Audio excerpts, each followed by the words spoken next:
Ya hemos podido revisar hasta ahora que institutos jurídicos que van a ser comunes, ¿no?, a cualquier tipo de contrato, una parte general. Sin embargo, nosotros hemos visto desde un principio que existen ciertos contratos típicos, cuyas reglas de interpretación son establecidas por la ley. Es así que encontramos diversos contratos que por su importancia se han visto regulados por el legislador, dentro de los cuales, claro está, se encontrará el contrato de compraventa, que tiene que tiene su antecedente, bueno, en la Mancipatio o en la Iure Cessio, que se suscitaban durante el derecho romano, ¿no?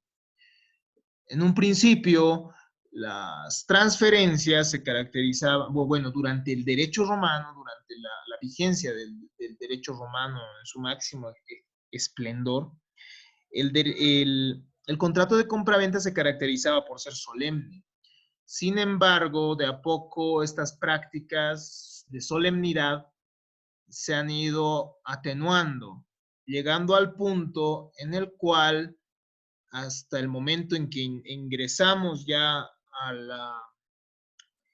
la época del Código Civil francés de 1804, el contrato de compra-venta termina siendo simplemente consensual, ¿no?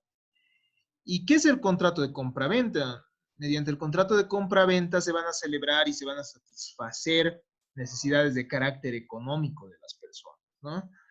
Es un instituto antiquísimo, ¿no? Ah, tal vez, bueno, es de los más antiguos.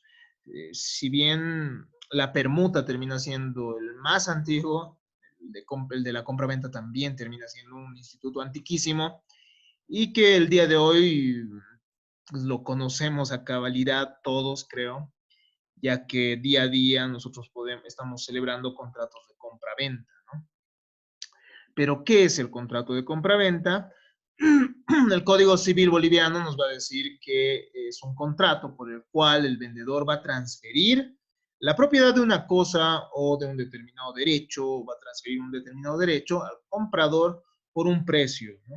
Entonces, por un lado existirá una parte que tenga la prestación de dar, entregar un determinado bien, y por otro lado una parte que va a entregar, va a tener también una prestación de dar, pero tiene que dar un precio, es decir, tiene que dar un monto de dinero o un equivalente a dinero, pero un ejemplo, una transferencia bancaria, pero que se traduzca finalmente en dinero, ¿no? Nos da entonces el código un concepto de lo que es la compra-venta. Sin embargo, lo que no nos otorga nuestro Código Civil es un concepto de comprador y de vendedor. Simplemente nos va a decir cuáles son los derechos y cuáles son las obligaciones de cada uno de estos sujetos intervinientes en el contrato. Pese a ello, es necesario realizar la aclaración, ¿no? ¿Quién es el vendedor? ¿Quién es el comprador?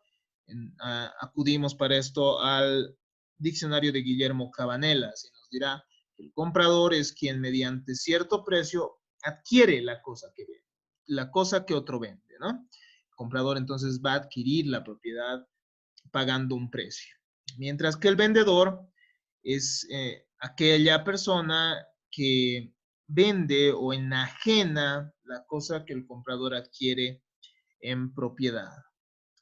¿Cuál es la naturaleza? Nosotros ya hemos podido ver una clasificación de los contratos, ¿no? Y para establecer qué es lo que diferencia o cuáles son las características que van a identificar al contrato de compraventa, nosotros vamos a manifestar dentro de qué categorías se encuentra el mismo, ¿no? En primer lugar, vamos a estar ante un contrato bilateral, es decir, un contrato que va a generar prestaciones recíprocas, ¿no?, entre los intervinientes. Por un lado, el comprador va a pagar un precio, que es su obligación, y por otro lado, el vendedor va a tener que transferir un determinado bien. Son entonces prestaciones recíprocas que consisten en entregar una cosa y pagar el dinero. Estas son obligaciones principales. Existen, además de estas prestaciones, otras prestaciones accesorias que nosotros las vamos a revisar el día miércoles. Es un contrato conmutativo. porque las obligaciones recíprocas son equivalentes, ¿no? Es decir, no es un contrato aleatorio. Sin embargo, puede suceder en ciertas circunstancias que estemos ante un contrato aleatorio. Tal puede ser el caso de la compra-venta de una cosa futura en la cual el comprador asuma el riesgo. O puede suceder en el caso de las cosas genéricas, en el cual también el comprador puede asumir el riesgo y al final pueda no darse ese beneficio, es decir, ese intercambio que al final no afectaría al patrimonio, pero puede darse, ¿no? Un contrato de compra-venta que termine siendo aleatorio y no así conmutativo. Por otro lado, estamos ante un contrato que es consensual. Se les ha adjuntado dentro del material de clase jurisprudencia que confirma esto, ¿no? Pese a que nosotros conocemos que en el derecho registral se exige que el contrato de compra-venta esté realizado mínimamente que esté realizado por una escritura pública para su correspondiente registro, y esto le dará oponibilidad al derecho propietario que adquiere el comprador. El contrato de compra-venta se va a perfeccionar desde el momento en que las partes se pongan de acuerdo, desde el momento en que las voluntades del oferente y el aceptante terminen estableciendo prestaciones, ¿no? De pagar un precio por un lado y de entregar el bien por el otro.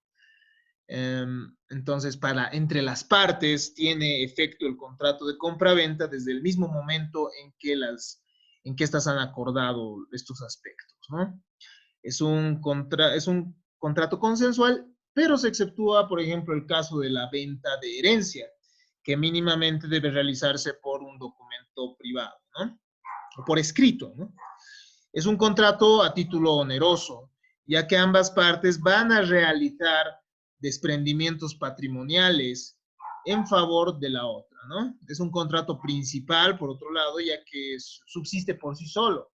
No va a ser como los contratos de antícresis o el contrato de prenda o el contrato de hipoteca, en los cuales nosotros estamos ante contratos accesorios que están simplemente garantizando una obligación principal, que es un contrato, estaríamos ante un contrato de préstamo de dinero, ¿no? Un préstamo o mutuo que se estaría garantizando mediante estos institutos. También, obviamente, puede haber un instituto mixto, ¿no? Es decir, un comprador puede perfectamente, un vendedor puede perfectamente vender el bien y a la vez hipotecarlo. ¿Por qué? Porque el comprador le va a deber un monto de dinero por concepto del precio y este vendedor puede hipotecar el bien, ¿no? Perfectamente. Entonces hay muchas posibilidades mediante las cuales puede suscitarse esto. Ahora analizaremos esto de la capacidad para celebrar el contrato. Recordemos, nosotros hemos analizado ya el tema de la capacidad, ¿no? Y la capacidad es la aptitud o idoneidad, al menos la capacidad de obrar, para poder ejercer los derechos o para poder intervenir en negocios jurídicos. A diferencia de la capacidad jurídica, que es la aptitud o idoneidad para adquirir derechos, ¿no? Entonces, en la capacidad, a nosotros lo que nos interesa es la capacidad de obrar. Nosotros ya hemos visto que existe capacidad jurídica el momento, el momento que uno nace, ¿no? Y cualquier persona, por el solo hecho de ser tal, tiene al final la capacidad jurídica, esa posibilidad de tener derechos. Ya no existe una incapacidad jurídica total, hemos visto. Podría existir una parcial, pero eso respecto a ciertos sujetos, ¿no? Eso ya hemos analizado, les recomiendo repasar al respecto. Pero hemos visto nosotros que existe una figura de la incapacidad de obrar relativa. Eso ya lo vamos a ver en un momento más. Para empezar, cualquier persona que pueda, que tenga esa capacidad negocial, todos los que pueden obligarse a comprar y vender, pueden formar parte de un contrato de compra-venta, ¿no? Quienes carezcan de esta capacidad no pueden contraer obligaciones por razón del en razón de un contrato de compra-venta. Sin embargo, van a existir incapacidades relativas, ¿no? Es decir, de ciertas personas que respecto a alguien o respecto a otra persona tienen alguna relación que les impide, según lo ordenado por el legislador, celebrar el contrato de compra-venta, ¿no? Es así que en el artículo 591 nosotros vemos de manera manifiesta la prohibición de la compra-venta entre los cónyuges, ¿no? Esto debido a que tienen intereses unidos. Ustedes ya han visto en derecho de familia que los cónyuges, desde el momento que se genera este vínculo matrimonial o incluso una situación de hecho reconocida jurídicamente, como es lo que le denominan el matrimonio de hecho o la unión conyugal de hecho. Entonces, bueno, implica o genera efectos de carácter patrimonial, una comunidad de gananciales, ¿no? Y al existir esta comunidad de gananciales, la finalidad también de esto va a ser que no se vean burlados los intereses de acreedores quirografarios, por ejemplo, o de acreedores con la finalidad que los cónyuges en sí no puedan burlar también estos intereses de sus acreedores, ¿no? Entonces, no existe, no es posible, nos dice de manera expresa el artículo 591, la venta entre cónyuges. Por otro lado, esto terminaría siendo ya una causal de nulidad por existir causa ilícita, ¿no? Ya que es la misma ley la que realiza la prohibición expresa. Tampoco pueden comprar ni directa ni indirectamente, bajo sanción de nulidad y anulabilidad expresas, las siguientes personas: quienes administran bienes del Estado respecto a los bienes confiados a su administración. Ustedes saben que el Estado va a tener bienes de dominio público que al final también se transfieren según ciertas circunstancias. Es posible, ¿no?, que estos bienes sean transferidos. Entonces, las personas que estén a cargo de su administración no pueden transferir para sí estos bienes, ¿no? Obviamente sí podría darse la posibilidad para vender un bien del Estado. Podría suceder mediante una subasta, no sé. Eso ya se analizará desde la perspectiva del derecho administrativo. Ahora, las personas que están administrando bienes obviamente no pueden transferirlas a su nombre, ¿no? Y esta es una prohibición de orden público tal que al final, en caso de realizarse esto, las ventas terminan siendo nulas, ¿no? Por tanto, pueden ser viciados estos actos o pueden ser invalidados por la nulidad. Los funcionarios públicos respecto a los bienes de su ministerio, ¿no?, respecto a los bienes de la entidad en la cual ellos ejercen sus funciones, no pueden adquirir bienes de la misma, también bajo sanción de nulidad. Los funcionarios judiciales respecto al tribunal en cuya jurisdicción ejercen funciones, ¿no?, también no van a poder adquirir ciertos bienes, incluso dentro de procesos en los cuales se esté sustanciando, procesos que se estén sustanciando, ¿no?, en sus dependencias. Entonces, esto bajo sanción de nulidad. Tenemos además ciertas causales de anulabilidad expresamente establecidas en el artículo 592.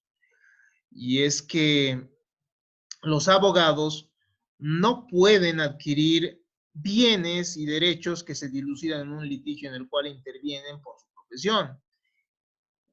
Una vez que ha pasado un año, recién esto es posible, ¿no? Y si lo han hecho dentro del año, esto implica una causal de anulabilidad. ¿Qué significa esto? Que puede ser confirmable, ¿no? quienes por ley administran bienes ajenos respecto a dichos bienes. Los tutores, los curadores, no podrán transferir bienes que están a su cargo, ¿no? Que están administrando a cargo de un menor de edad o de un interdicto o de una persona ausente o una, ¿no? En el caso de la ausencia que ustedes ya conocen y que han revisado en Derecho Civil Personas, o en el caso de la interdicción que ustedes ya han debido ver en materia de familia, o en el caso de los menores de edad, ¿no? Que tal como ustedes saben, eh, tienen bienes que se encuentran a cargo cuya administración se encuentra a cargo de los padres. Por último, los mandatarios, es decir, los apoderados, no pueden transferirse para sí los bienes que se ponen a su cargo, excepto si existe una autorización expresa. Si el mandante, es decir, el poderdante también le llaman, le otorga las facultades para transferirse a sí mismo, se puede dar lo que nosotros hemos visto, que sería una compra-venta consigo mismo, ¿no ve?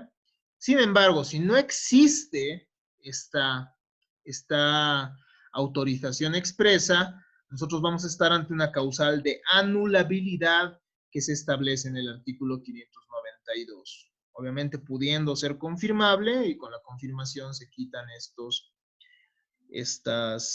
bueno, estas irregularidades pueden subsanarse. Perdón. De esta manera yo creo que terminamos al menos la clase del día de hoy, ya que nos queda poco tiempo, y vamos a volver a explicar este tema el día miércoles.